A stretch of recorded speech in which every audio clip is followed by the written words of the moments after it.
Assalamualaikum warahmatullahi wabarakatuh. Para sahabat jejak beksi di mana saja dan para kaum Betawi yang ada di mana saja. Alhamdulillah, hari ini saya bisa bertemu dengan salah seorang tokoh Betawi yang cukup mumpuni karena beliau aktif di segala macam bidang dalam rangka memperjuangkan harkat dan martabat Betawi agar bisa berdiri kokoh di kampung halamannya sendiri. Beliau adalah Bang Haji Rahmat HS.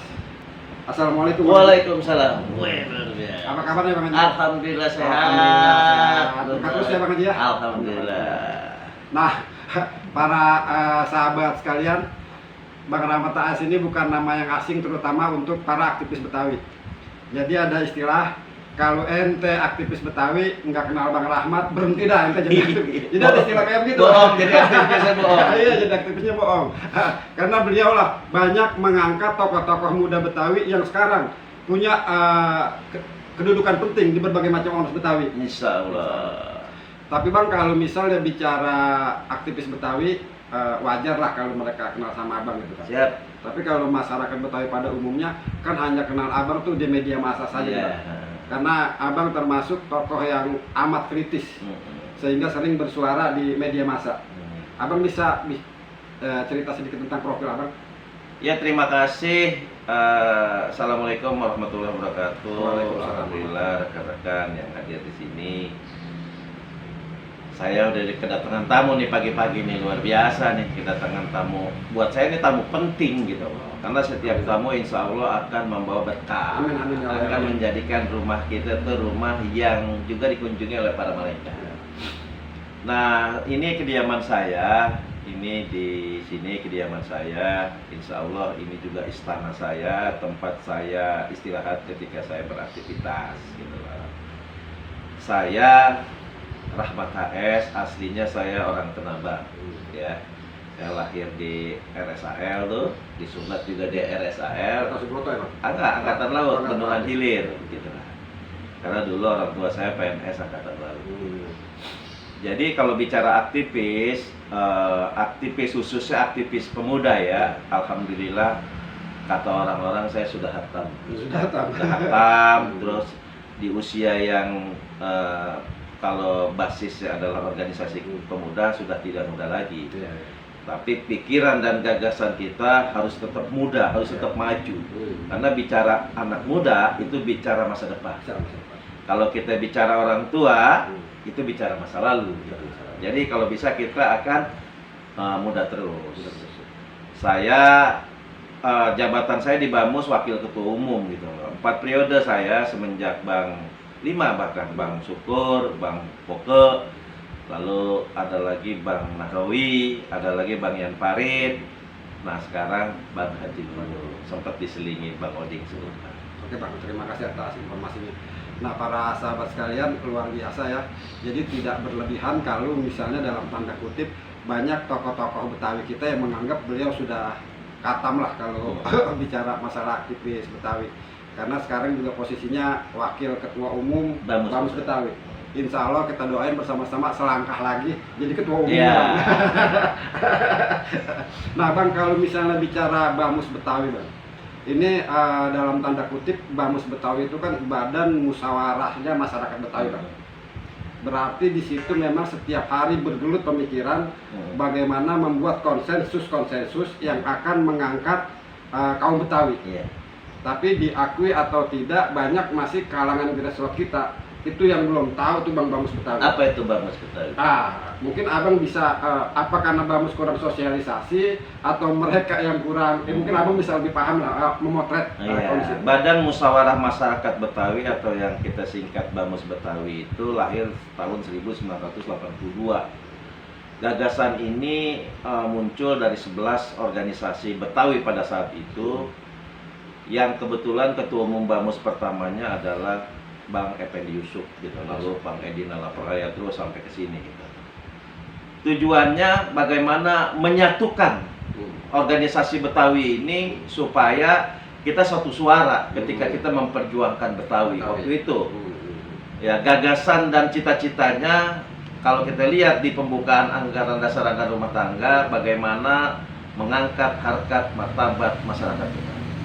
Ini gagasan pentingnya. dengan kegiatan-kegiatan yang sudah tentu terukur untuk kepentingan masyarakat Betawi.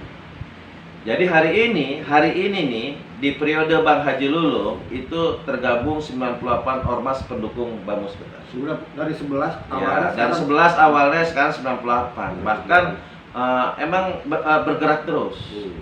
Nah, Bamus Betawi selaku satu-satunya wadah berhimpun di organisasi kebetawian harus mampu mengkoordinasikan, mensinergikan ide dan gagasan keinginan masyarakat Betawi lewat ormas-ormas pendukung itu di dalam Bamus Betawi untuk mewujudkan masyarakat Betawi yang insya Allah masyarakat terdepan di dalam pembangunan kota Jakarta.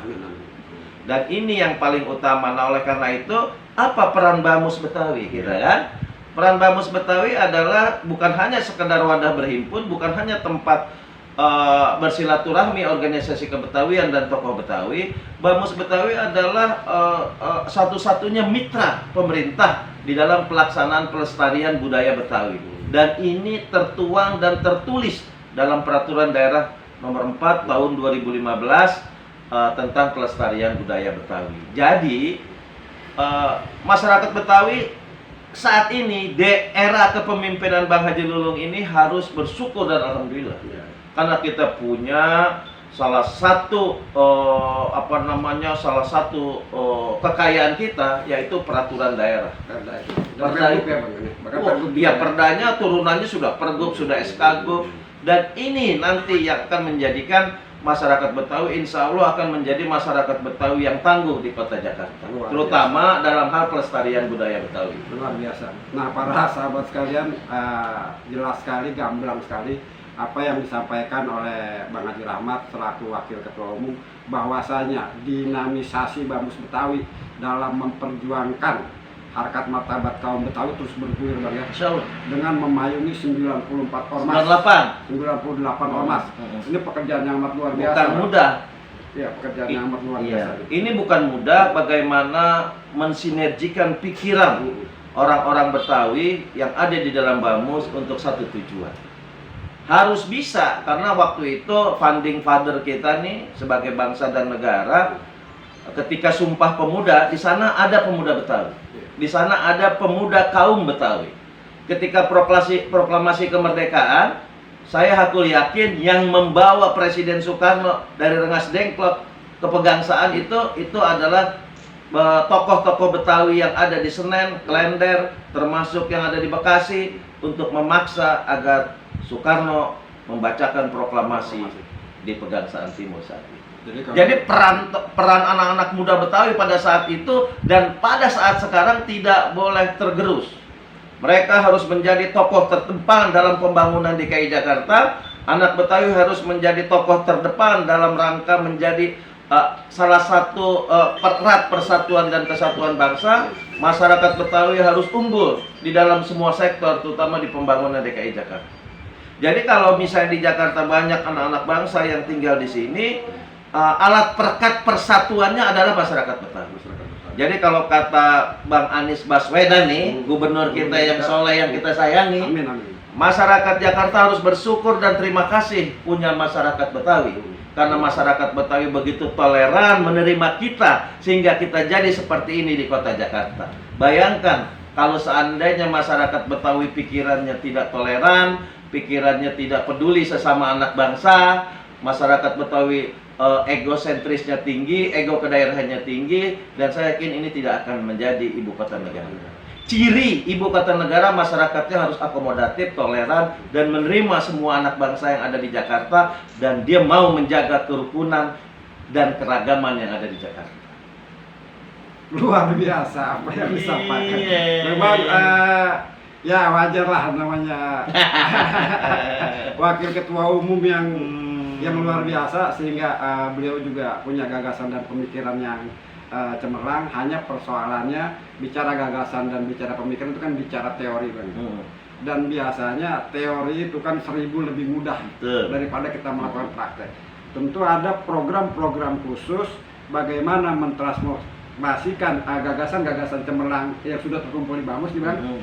Itu biar sampai ke masyarakat. Misalnya salah satu tadi Abang bilang bersyukurlah kita dengan Menghaji Lulung menjadi ketua umum, apalagi sekarang kita sudah didukung Perda gitu kan, Ya, dengan betul. anaknya Inggup, Pergub. Pergub dan sebagainya.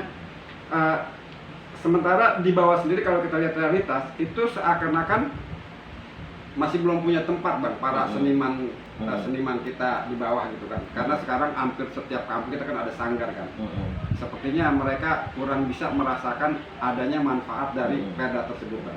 Dan kadang-kadang dalam tanda kutip yang jadi kambing hitam bamus karena mereka punya induk kan gitu kan. Betul. Nah abang bagaimana melihat potret seperti ini, apalagi sebentar lagi kita memasuki HUT Jakarta yang ke 494 bang. Ya betul itu, betul sekali. Memang kita terus berjuang, terus ikhtiar. Karena terus terang saja, teman-teman kita yang menjadi aktivis kan nggak semuanya kayak abang, kayak saya gitu. Jadi kita harus memberikan pencerahan-pencerahan pembinaan organisasi. Nah di dalam ADART Bamus sudah jelas tuh, kita harus melakukan pembinaan. Nah pembinaan dalam artian pembinaan program, bukan pembinaan Bamus ngasih duit ke ormas gitu. Betul, itu bisa ditangkap gitu ya. Itu melatih orang menjadi pengemis. Iya. Membodohi. Jadi setiap kegiatan Bamus pasti pesertanya adalah perwakilan organisasi pendukung. Itu bentuk pembinaan Bamus Betawi terhadap organisasi pendukung. Bahkan membuat rangka program PRUN harus melalui rapat kerja. Dan rapat kerja ini dihadiri oleh perwakilan ormas pendukung. Jadi kita guyup, kita sama-sama membahas apa yang harus kita lakukan program ke depan, program tahun ini, program tahun depan, melibatkan organisasi pendukung yang ada di Bamus. Tentu pelaksanaannya tidak selalu sama dengan rencana kita. Misalnya perencanaannya 20 program, ternyata yang hanya bisa dilakukan 10 atau 5 program. Ini harus dipahami. Kenapa? Karena memang anggarannya terbatas. Saya pengen ke depan, walau bagaimanapun juga Bamus Betawi adalah sohibul bait di kota Jakarta. Saya boleh mengklaim bahwa Bamus Betawi ini organisasi besar di DKI Jakarta. Saya boleh mengklaim bahwa Bamus Betawi adalah satu-satunya mitra pemerintah yang bisa dipercaya untuk penyelenggaraan pelestarian budaya Betawi. Karena terus terang saja, siapapun yang jadi gubernurnya, dia harus membangun kota Jakarta, basisnya harus budaya. Kalau basisnya budaya, insya Allah tidak akan keluar dari rel konsep pembangunan yang diinginkan oleh rakyat. Dan jangan lupa, kearifan lokal itu harus selalu dikedepankan. Ini penting, siapapun yang jadi gubernurnya. Oleh karena itu, sebagai pengurus Bamus Betawi, sebagai tokoh Betawi, sebagai anak Betawi, kita harus bangga kota kita menjadi ibu kota negara. Tapi jangan lupa, kita tidak boleh arogan, kita tidak boleh ego, kita harus toleran terhadap saudara-saudara kita yang tinggal di Jakarta. Karena semua itu adalah anak bangsa. Kalau bicara toleransi, anak Betawi itu sudah terbentuk karakternya sebelum Indonesia merdeka. Jangan ajarin anak Betawi untuk toleransi, karena kita lebih toleransi terlebih dahulu sebelum Pancasila itu lahir. Contohnya 1928. Bagaimana Royani Suud mempersiapkan Kongres Pemuda pada saat itu. Itu anak Betawi. Dan itu belum merdeka. Dan di sana belum ada Pancasila.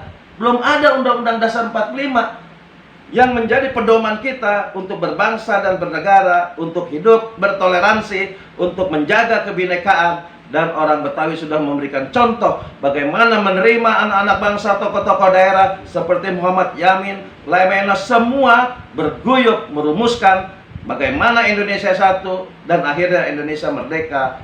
Tapi terlebih dahulu dilakukan penyatuan pada 1928. Itu yang menyiapkan adalah anak muda Betawi. Organisasinya adalah pemuda kaum Betawi, tokohnya salah satunya adalah Royani Suud. Ini penting. Dan ini generasi muda Betawi harus tahu bahwa pergerakan kemerdekaan Indonesia itu terjadi di ibu kota negara peristiwanya. Terjadi di tanah kita, tanah Betawi. Dari 1908, 1928, 1945 sampai reformasi itu semua terjadi di Jakarta. Jadi tidak ada alasan orang Betawi harus cerdas, harus tahu sejarah dan harus punya kepercayaan yang tinggi bahwa anak-anak ibu kota jauh lebih unggul dari anak-anak saudara-saudara kita yang ada di daerah. Jadi tidak ada alasan kalau orang Betawi tidak maju, itu tidak ada alasan, berarti dia malas. Kalau dia rajin, semua potretnya ada di Jakarta. Kalau teman-teman kita, saudara kita yang di daerah bisa maju, kenapa kita enggak? Ini akan menjadi spirit moral Bamus untuk memberikan pembinaan, untuk memberikan pembelajaran pendidikan tentang bagaimana berorganisasi, bagaimana bertoleransi, bagaimana mewujudkan cita-cita besar orang Betawi di dalam Bamus Betawi. Seru kan? Para sahabat sekalian, bukan hanya seru tapi penuh semangat, dan ini juga memancing saya untuk akhirnya ingin bicara belak-belakan dengan tokoh kita ini, sehingga semua gambaran menjadi agak konkret soal Betawi kan gitu. Karena kalau segala sesuatu kita tidak secara transparan tentu agak sulit juga. Seperti yang tadi Abang katakan bahwa kita mempunyai 98 ormas yang bernaung di bawah Bamus Betawi. Bamus Betawi menjadikan mereka kan sebagai lidah dari Bamus untuk menyampaikan apa yang mereka sudah dapat di raker dan macam-macam ke masyarakat. Iya. Nah sekarang kalau misalnya kita berbicara 98 ormas tersebut, Bang, mohon maaf, kayaknya banyak yang saya nggak kenal tuh, Bang. Apa tuh? Ormas Betawi. Iya. Bahkan saya tanya dengan beberapa dalam tanda kutip aktivis Betawi juga ya, dan mereka belum bisa saya keluarkan sebagai dari aktivis Betawi karena mereka kenal Bang Rahmat kan gitu. Kalau mereka nggak kenal udah saya keluarin tuh. Iya. Mereka nggak tahu tuh, Bang. Iya kan? Karena mereka bilang ada yang tingkat kecamatan, ada yang tingkat. Nah, sebenarnya apa sih yang menjadi syarat utama bagi ormas yang ingin bernaung di Bamus Betawi, Bang? Ya, kita akan selalu mengupdate, memperbaiki lah, mengidealkan. Ya. Bahkan raker kemarin kita sudah diperintahkan untuk merampingkan organisasi pendukung ini agar berkualitas. Dari 98 kalau bisa hanya 50 aja. Gitu. Jadi yang lain bisa merger kan. Dan ini juga bukan pekerjaan yang mudah, harus ada kesadaran bersama. Betul kata abang, saya kebetulan di Bamus Betawi sebagai ketua tim verifikasi. Banyak yang harus kita perbaiki. Saya berharap, ini maaf nih bukan saya agak berlebihan. Saya berharap organisasi Bamus Betawi itu seperti organisasi yang saya bangun, namanya Forum Pemuda Betawi. Forum Pemuda Betawi ini bukan hanya mitra Pemda, dia mitra negara. Dia APBN, dia di-hire oleh Menpora. Sudah tentu dokumennya sesuai dengan harapan undang-undang organisasi kemasyarakatan, sesuai dengan Undang-Undang 40 tahun 2009 tentang kepemudaan. Kita berharap mau seperti itu idealnya, tapi saya yakin 1-2 tahun ini organisasi Betawi akan menjadi organisasi yang sangat ideal, dan para pengurusnya juga menjadi pengurus yang punya ide, punya gagasan. Karena begini, kalau kita mimpin organisasi nggak punya ide, nggak punya gagasan, itu buang-buang waktu saja, capek. Forum Pemuda Betawi sebagai ormas pendukung Bamus Betawi telah memberikan contoh. Mereka bisa melakukan kegiatan sampai ke Spanyol, bahkan sudah 27 negara Forum Pemuda Betawi. Nah, Forum Pemuda Betawi ini salah satu tonggak yang ada di Bamus Betawi untuk mewarnai bagaimana Bamus Betawi ke depan ini lebih baik. Dan hari ini kita sudah mulai merintis nih, ada beberapa ormas Betawi yang sudah mulai saya verifikasi secara administrasi, memenuhi syarat untuk kita majukan, memperbarui akte pendiriannya, dan akhirnya nanti dia akan kita dorong agar mempunyai badan hukum, yaitu Kumham. Kalau misalnya 20 aja atau 30 aja organisasi pendukung Bamus punya dokumentasi yang lengkap sesuai dengan persyaratan perundang-undangan ormas, saya yakin mereka akan mandiri, mereka akan bisa membuat kegiatan sendiri. Dan saya yakin mereka ini akan melahirkan banyak-banyak kader yang nantinya akan didorong menjadi pengurus Bamus. Dan di Bamus Betawi ini kadernya bukan kader Betawi yang baru belajar. Mestinya ormas-ormas pendukung mengirim kader-kadernya untuk menjadi pengurus Bamus, sudah menjadi kader yang unggul, kader yang kompeten. Sehingga di Bamus Betawi kita sudah tinggal perang ide saja, tinggal perang gagasan. Mengenai aktualisasi programnya bisa diserahkan kepada pengurus di bawahnya, departemen, atau juga ormas pendukung. Emang ini benar, ini PR kita, ini pekerjaan kita bersama, tapi kita jangan lelah, jangan berhenti berjuang. Karena walau bagaimanapun juga bentuknya hari ini Bamus Betawi adalah organisasi kebanggaan kita. Dulu babe-babe kita membuat ini tahun 82, idenya, semangatnya bagaimana menjadikan satu agar aspirasi ini mudah disalurkan. dan setelah hari ini punya peraturan daerah, insya Allah ini adalah harta kekayaan kita di mana masyarakat Betawi harus maju. Tidak ada peraturan daerah yang luar biasa seperti Perda 4 2015. Dia jelas-jelas menyebut bahwa Badan Musyawarah Masyarakat Betawi adalah organisasi sentral yang satu-satunya yang bisa bekerja sama dengan pemerintah daerah. Dan ini sudah luar biasa ini, apalagi kalau kita menjalankan isi yang ada di dalam perda itu, di mana Bamus Betawi sebagai leading sektor, terutama hal-hal yang berhubungan dengan pelestarian budaya tadi. Saya yakin kalau ke depan, nanti nih ke depan, insya Allah adik-adik kita akan lebih mudah lagi untuk mengurus organisasi yang besar ini. Kalau hari ini kita bekerja keras memperbaiki bagaimana Bamus Betawi dan ormas pendukungnya menjadi organisasi yang ideal, organisasi yang modern, organisasi dengan tata kelola yang benar sesuai dengan peraturan perundang-undangan, dan sudah tentu organisasi yang isinya adalah orang-orang yang punya idealis kebetawian yang tinggi dan idealis kebangsaan yang luar biasa. Luar biasa, benar-benar luar biasa. Jadi para sahabat sekalian, terutama yang sekarang berada di posisi strategis ormas-ormas Betawi, itu sepertinya ada PR khusus nih dari Wakil Ketua Umum Bamus Betawi. Bagaimana kita selaku tokoh Betawi yang punya kedudukan di organisasi Betawi terus mengaktualisasikan kemampuan diri. Siap. Sehingga bagaimana nanti peran serta kita benar-benar terasa oleh masyarakat Betawi di grassroots, Bang, ya? Harus.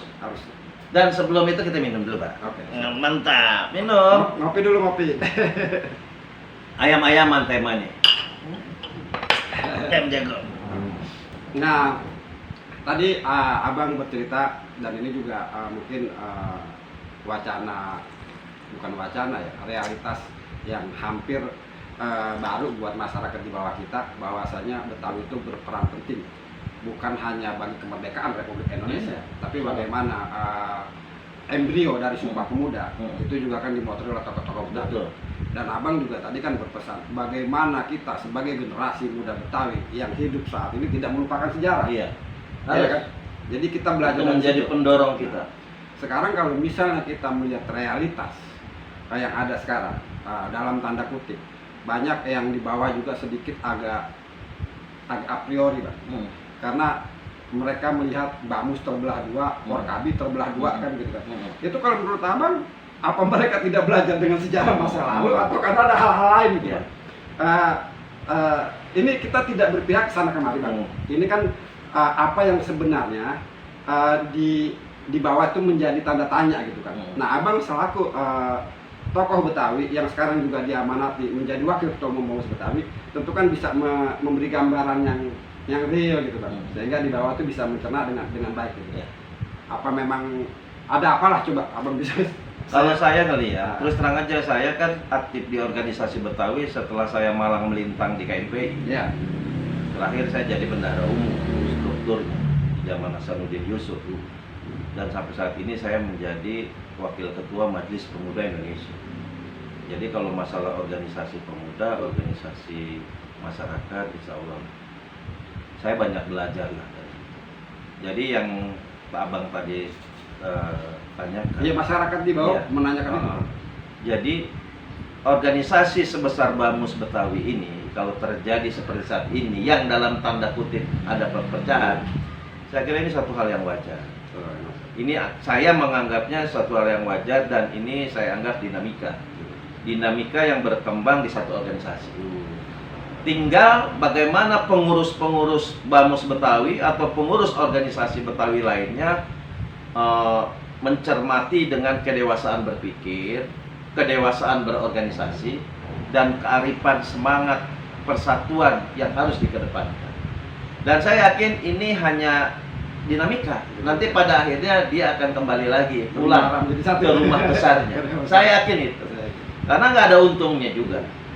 Dan kita menganggap ini bahwa Bamus Betawi akan besar. Sampai akhirnya keputusan Mubas ada yang tidak terima, berarti kan ini luar biasa ini organisasi. Sama dengan saudara-saudara kita di Porkabi juga seperti itu. Saya anggap ini pembelajaran. Tapi harus disikapi secara dewasa. Basisnya adalah organisatoris. basisnya adalah anggaran dasar, anggaran rumah tangga. Kalau mau berorganisasi, pertama kita harus punya cita-cita besar, gagasan mewujudkan itu sesuai dengan cita-cita organisasi. Dan yang kedua, kita harus berpikir besar, jangan berpikir sektoral. Kita harus berpikir besar bahwa apa yang kita cita-citakan ini harus diwujudkan lewat program-program organisasi.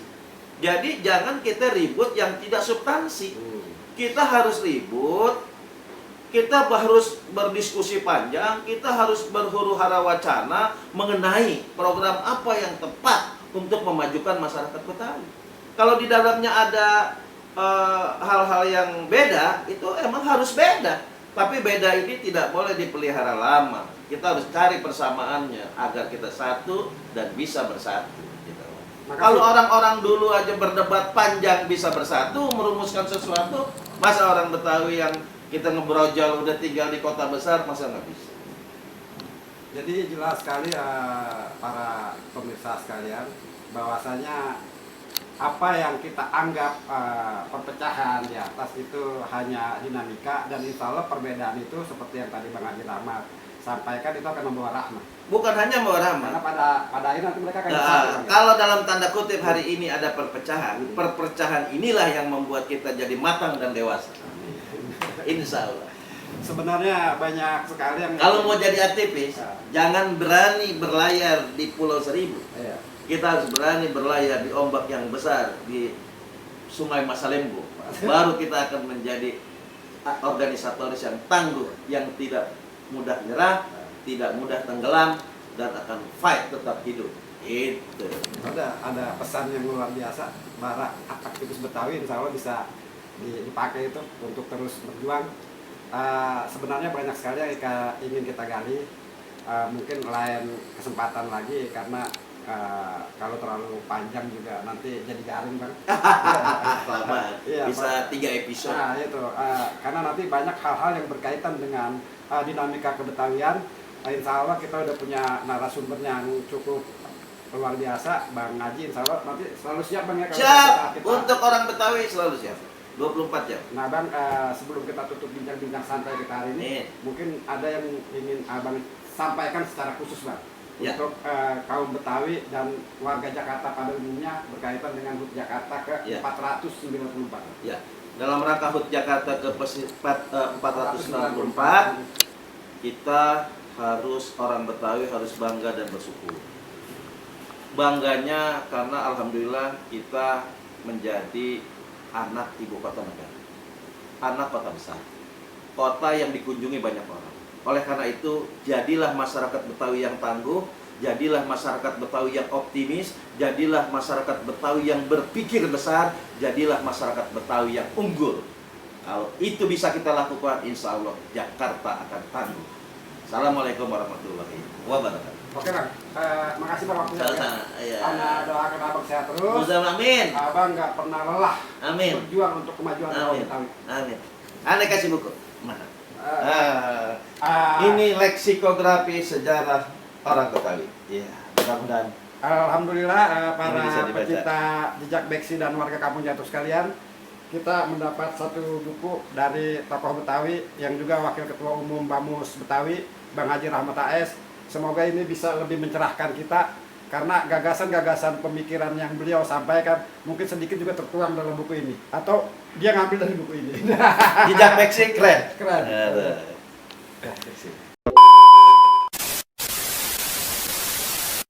Teman-teman, mari kita semarakan media sosial kita dengan kegiatan kebetawian.